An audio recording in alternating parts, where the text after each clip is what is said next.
Troy from Full Gamut Defense Arts, and he's going to go over some more techniques.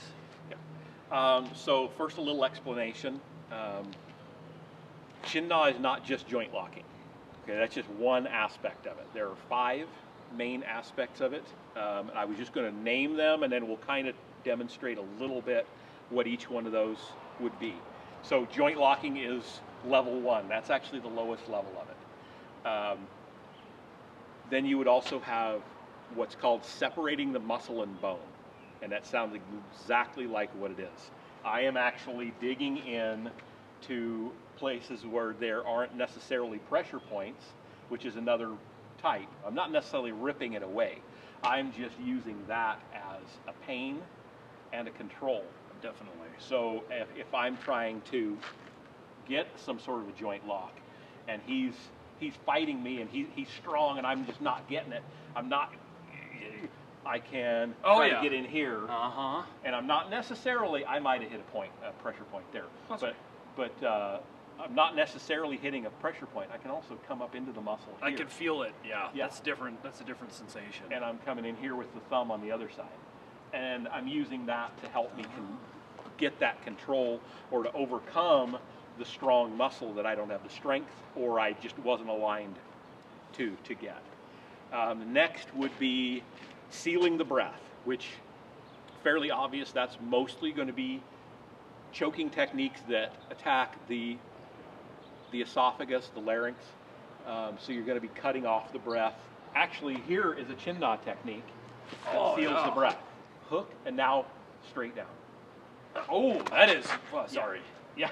Wow. So that would be one kind of sealing the breath. Another would be anything where I'm attacking the diaphragm, where I'm going to drive the breath from him. Sealing the vein would be the next one. So a guillotine choke, where I'm cutting off the blood flow via the carotid.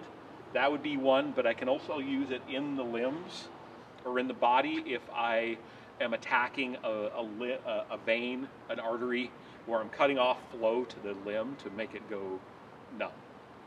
Okay, so, and I mean, they're all over in here, but in this area, it's hard to hit anything because there's so many pressure points. But like, I can see his veins right here, and if I was attacking those, I can strike them. So they're strikes. So the idea is I can press it and hold it, but it's more meant to be a strike where it's just a very quick. You're cutting it off, and it might cause some numbness, so he loses some control of the limb. So that would be another one. Then, of course, there is pressure points, and there are lots and lots of pressure points we can hit here. So everybody knows this one for headaches. Okay, wow. It's painful, but it's good for getting rid of headaches, by the way. So it's between the thumb and the index finger, right where the bones meet.